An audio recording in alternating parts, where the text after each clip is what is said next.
সবাইকে ধন্যবাদ আসার জন্য। আচ্ছা, আমরা আজকে তো সারাদিন অনেকগুলো টার্মিনাল ভিজিট করব। তো আমার যেটা প্রাইমারি ম্যান্ডেট সেটা হচ্ছে ইনভেস্টমেন্ট, আপনারা যেটা জানেন, আর হচ্ছে জব ক্রিয়েশন বাংলাদেশের জন্য। তো আমি ইনফ্যাক্ট এই এপিএম এর যে ওদের যে হেডকোয়ার্টার নেদারল্যান্ডসে, ওখানে গিয়েছিলাম গত মাসে। তো এবং ওনাদের পোর্টের যে ওনারা তো বিভিন্ন দেশে পোর্ট অপারেট করেন, আপনারা জানেন যে ওনারা ওয়ার্ল্ডের সবচেয়ে one of the biggest port operators. তো ওনাদের যেই সিইও, তার নিচে চিফ ইনভেস্টমেন্ট অফিসার বলে একজন আছে, উনি আমার চাকরিটা আর কি ধরেন ওনার ওই কোম্পানির হয়ে করেন।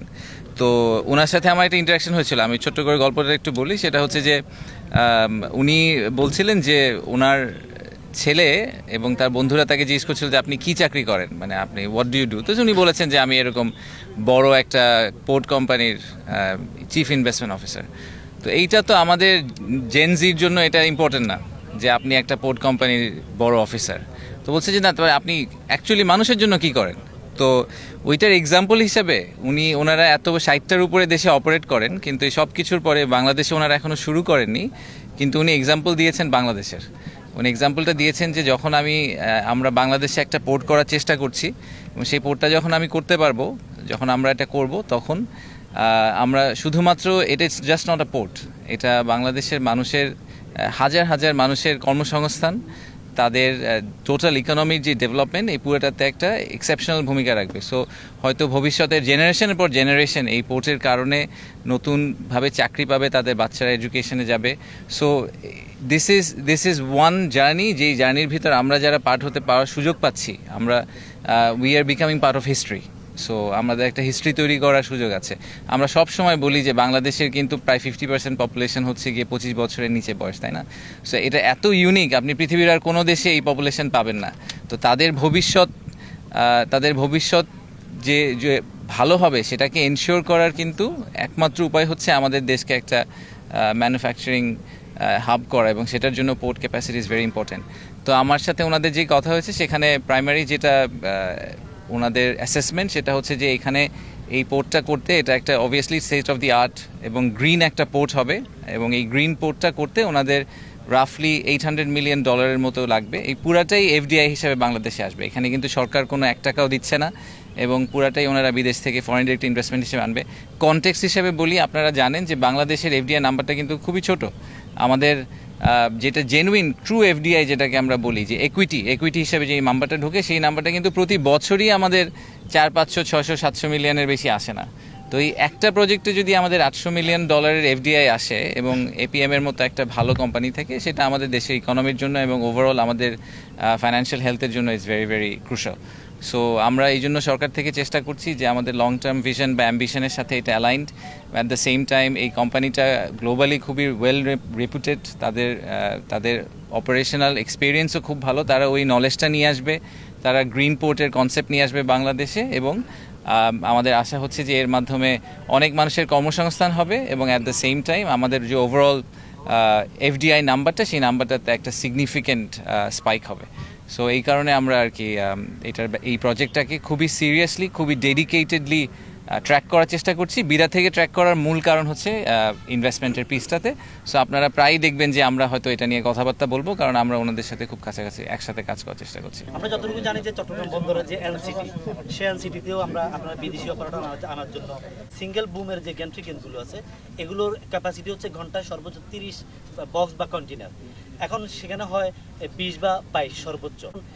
যদি বিদেশি অপারেটর আসে, সেই জায়গায় এর চেয়ে বেশি ক্যাপাসিটি বাড়ানোর বা প্রোডাক্টিভিটি বাড়ানোর আর কোনো অপশন নেই কি আপনার কাজ করতে?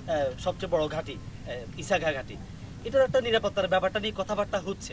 এই দুইটা বিষয় আপনারা কনসিডার দেখেন, যেহেতু আমাদের এই পুরা লং টার্ম অ্যাম্বিশন যেটা, যে বাংলাদেশকে আমরা গ্লোবাল ফ্যাক্টরি বানাতে চাই, সেটার সবচেয়ে প্রাইমারি ফ্যাক্টর কিন্তু হচ্ছে, বা সবচেয়ে বড় ইনগ্রেডিয়েন্ট হচ্ছে পোর্ট ক্যাপাসিটি। পোর্ট ক্যাপাসিটি না থাকলে আপনি কিছু করতে পারবেন না, এটা তো আমরা সবাই জেনারেলি এগ্রিড।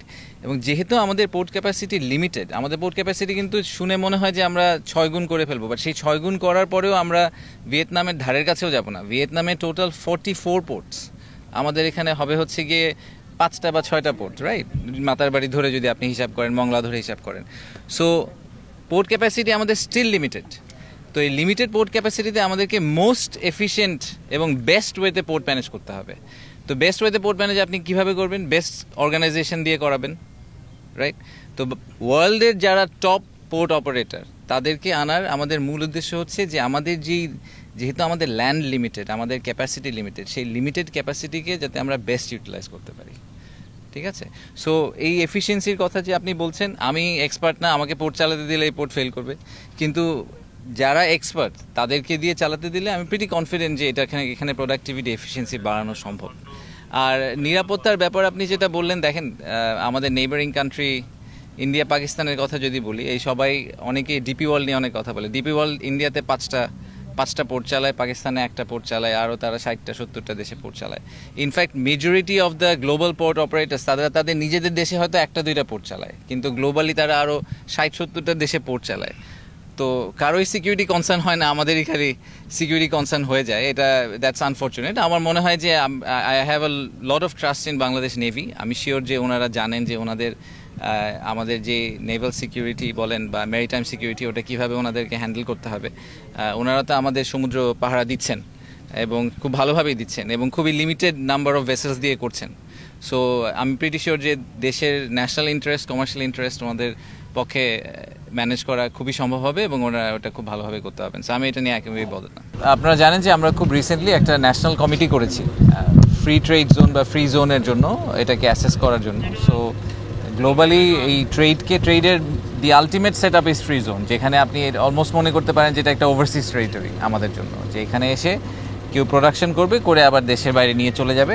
তো এটার মাধ্যমে যেটা হবে সেটা হচ্ছে যে তারা যাবতীয় বাংলাদেশের রেড টেপের বাইরে থাকবে, আবার অ্যাট দ্য সেম টাইম বাংলাদেশের লেবার ফোর্সকে ইউজও করতে পারবে। সো দুইটা মিলিয়ে আমাদের জন্য উইন উইন, ওনাদের জন্য উইন উইন সিচুয়েশন।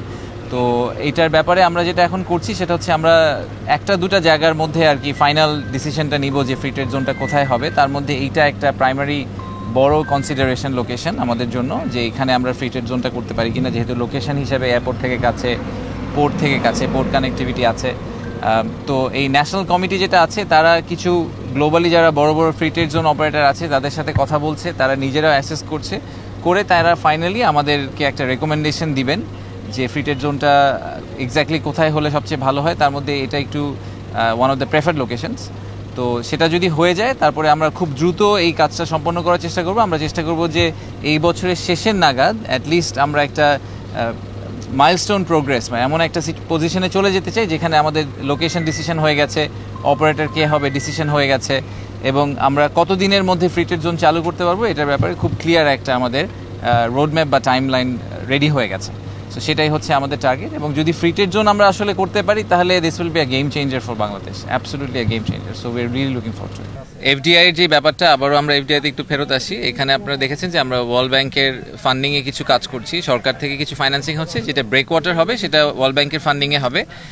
আর সেই সাথে এডিবি আমাদের সাথে কাজ করছে অ্যাডভাইজার হিসেবে, তাদের সাথে আমরা কাজ করছি।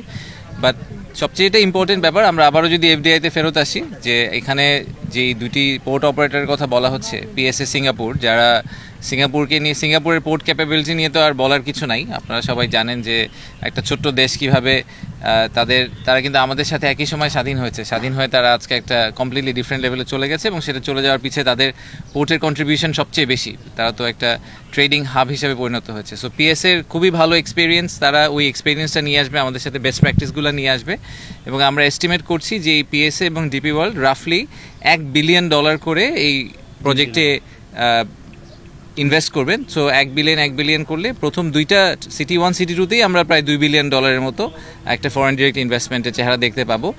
অবভিয়াসলি এটা কিন্তু ওভার টাইম হবে। সো আমরা যদি মনে করি যে 2026 সালে হঠাৎ করে $10 বিলিয়ন ইনভেস্ট, এইভাবে হয় না জিনিসটা, যে একটু গ্র্যাজুয়ালি আসবে। সো ওনাদের কনস্ট্রাকশন পিরিয়ডের মধ্যে ওনারা গ্র্যাজুয়ালি ইনভেস্ট করতে থাকবেন, এবং আমরা আশা করছি যে 2030-এর দিকে আমরা এই পোর্টগুলোকে চালু করতে পারবো। তো আমাদের যে লং টার্ম, এগেন আমাদের we have to keep our I on the big price. Long টার্মে বিগ প্রাইস হচ্ছে যে আমাদেরকে একটা গ্লোবাল ফ্যাক্টরি হতে হবে। সেটা হওয়ার জন্য এই সবগুলা পোর্টকে একসাথে আসলে অ্যাক্টিভেট করা দরকার হবে, তা না হলে আমরা we will not be able to meet the demands. আমাদের ডিমান্ড তো অলরেডি আপনারা দেখতে পাচ্ছেন যে এক্সপোর্ট কিন্তু, আপনি যদি 2015-র সাথে এখনকার এক্সপোর্ট ভলিউম দেখেন, volume has gone 3 times or 4 times বেড়ে গেছে। তো নিজেদের আমাদের ক্যাপটিভ ডিমান্ড দিয়ে আমরা এখন কেটার করতে পারছি না, সেটা 2035 নাগাদ যে কোথায় গিয়ে ঠেকবে সেটাও আমরা জানি না। সো সেই হিসেবে আমাদের ডেফিনেটলি মনে হয় যে এই প্রজেক্টটা ইজ এ মাস্টার প্রজেক্ট। এটা আমাদের জন্য সবচেয়ে বড়, মানে চট্টগ্রাম এলাকার টার্মিনাল যে কটা প্রজেক্ট হচ্ছে তার মধ্যে এটাই সবচেয়ে বড়, সেটা আমাদের ফ্ল্যাগশিপ প্রজেক্ট। এবং এটা যখন হয়ে যাবে তখন এই এলাকার চেহারা আমরা আশা করছি কমপ্লিটলি চেঞ্জ হয়ে যাবে। বাট আমি যেই জিনিসটা একটু আগে জিজ্ঞেস করেছি, আমি বলবো যে এটা আমাদের কর্তৃপক্ষ সবারই একটু মাথায় রাখা দরকার। সেটা হচ্ছে যে 25,000 লোকের যদি কর্মসংস্থান হয়, তাদের সাথে 25,000 ফ্যামিলি, তার মানে আমরা তো ইজিলি বলছি 1 লাখ লোকের, জাস্ট মিনিমাম 1 লাখ লোকের কথা বলা হচ্ছে, যারা এডিশনাল এই চিটাগং শহর এই এলাকায় এসে থাকা শুরু করবে, এই এলাকায় কাজ করবে। তো তাদের বাসস্থান, তাদের চিকিৎসা, তাদের যাতায়াতের ব্যবস্থা এবং তাদের যে শিক্ষা, তাদের ফ্যামিলির এডুকেশনের যে পার্টটা, এই প্ল্যানিংটাও আমাদেরকে আসলে হয়তো পুরো ওভারঅল পিকচারের মধ্যে নিয়ে আসা উচিত এবং সিটি কর্পোরেশনের সাথে কাজ করে একসাথে একটু চিন্তা করা উচিত যে এই যে এমপ্লয়মেন্টের একটা সার্জ হবে, যদি এই সবগুলো প্রজেক্ট একসাথে দাঁড়িয়ে যায়, হঠাৎ করে বেশ কিছু হাজার হাজার মানুষ এডিশনাল চিটাগংয়ে এসে যোগ হবে কাজ করার জন্য, তো তাদেরকে আমরা আসলে অ্যাকোমোডেট চিটাগংয়ে কীভাবে করবো, তো সেইটা একটা is a master project that we also need to keep in our mind. ধন্যবাদ সবাইকে। ঠিক আছে, অন্য যেগুলো জায়গাগুলোতে আমরা গিয়েছি ওগুলোতে তো এখনো কিছু হয়নি, এখানে অলরেডি একটা কর্মযজ্ঞ চলছে। সো এটার থেকে আমাদের একটা it gives us an imagination. এটা কিন্তু আমরা বারবার বিভিন্ন জায়গায় ঘুরছি, আমরা ইমাজিন করতে পারছি না হয়তো যে আসলে চিটাগং আগামী 5 বছর পর দেখতে বা 10 বছর পর দেখতে কীরকম হতে পারে। একটা জিনিস একটু মাথায় রাখতে হবে যে এই বাংলাদেশের ফুল অ্যাম্বিশনটার মধ্যমণি হচ্ছে চট্টগ্রাম। হ্যাঁ, আমাদের যেটাকে আপনি মাস্টার প্ল্যান বলেন, অ্যাম্বিশন বলেন, যাই বলেন, আমরা বাংলাদেশকে যেখানে নিয়ে যাওয়ার কথা ইকোনমিক্যালি চিন্তা করছি, সেটার সবচেয়ে সেন্টার পিস হচ্ছে গিয়ে চট্টগ্রাম। এবং চট্টগ্রামের এই সেন্টার পিসটার একটা অংশ আমরা এখানে দেখতে পাচ্ছি।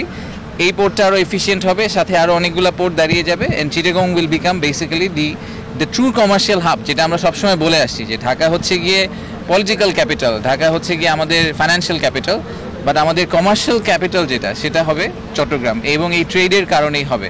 তো আমি আশা করছি যে এই কর্মযজ্ঞ আরও বাড়বে, আরও এফিশিয়েন্ট হবে। আমি একটু আগে আলাপ করছিলাম যে আমি ফরচুনেটলি আমার একটা সুযোগ হয়েছিল গত মাসে দুবাইতে যে জেবেল আলী পোর্ট আছে, ওয়ার্ল্ডের one of the largest free trade zone, সেখানে যাওয়া। তো সেখানে এই ক্রেনগুলো এরকমই ক্রেন অপারেট করে, কিন্তু আরেকটু অ্যাডভান্স টেকনোলজি সেখানে। ইনফ্যাক্ট আমি দেখেছিলাম যে একজন ওনাদের এখন তো female workforce is also deeply into আপনার এই ইন্ডাস্ট্রিতে। তো ওখানে পোর্ট অপারেটর যারা, ওনারা একটা কন্ট্রোল রুমে বসেন, ওটা আসলে এখানে না, ওই ক্রেন অপারেটররা বসেন ভিতরে একটা অফিস রুমে, ওখানে জয়স্টিকের মতো করে ওনারা। এবং ইনফ্যাক্ট আমার সাথে যা দেখা হয়েছিল, উনি একজন ভদ্র মহিলা, তো উনি এই ক্রেন অপারেট করেন। তো ওখানে ওরকম একটা এসি রুমে বসে উনি এরকম কন্ট্রোল রুমের মতো করে বসে ক্রেনগুলো অপারেট করেন। Very advance technology. এবং একটু আগে আমরা আলাপ করছিলাম যে এখানে আমরা 3টা বা 4টা পর্যন্ত রাখতে পারি কন্টেইনার, একটার উপরে একটা। ওখানে ওনারা জায়গা স্পেস সংকুলনের জন্য ওনারা এখন 16টা পর্যন্ত একটা টেকনোলজি, একটা স্ট্রাকচার দাঁড় করানোর চেষ্টা করছেন, যেখানে up to 16 containers can be put one over the other. So these are examples, যে এক্সাম্পলগুলোকে আমরা হয়তো ভবিষ্যতে অ্যাডাপ্ট করতে পারবো। আমাদের এখানে জব ক্রিয়েশন, যেটা আমাদের অ্যাবসলিউটলি মূল মন্ত্র, মানে টোটাল কত টাকা এফডিআই আসলো চিন্তা করার কোনো দরকার নেই। I think it's a secondary issue. Primary issue হচ্ছে যে আমরা কত নতুন জব ক্রিয়েট করতে পারলাম আমাদের দেশের মানুষের জন্য, স্পেশালি চিটাগংয়ের জন্য। সো আমাদের আশা হচ্ছে যে as we move very fast, কারণ এটা আসলে ইকোনমিক ডেভেলপমেন্ট সব গভর্নমেন্টেরই প্রাইমারি এজেন্ডা হওয়া উচিত বাংলাদেশে। তো এই ইকোনমিক ডেভেলপমেন্টের জন্য এই টার্মিনালগুলোকে আমরা যত বেটার, যত এফিশিয়েন্ট, যত ওয়ার্ল্ড ক্লাস করতে পারবো, তত আমাদের ওভারঅল ব্যবসা পরিস্থিতির জন্য অনেক বড় একটা কন্ট্রিবিউশন তারা করতে পারবে।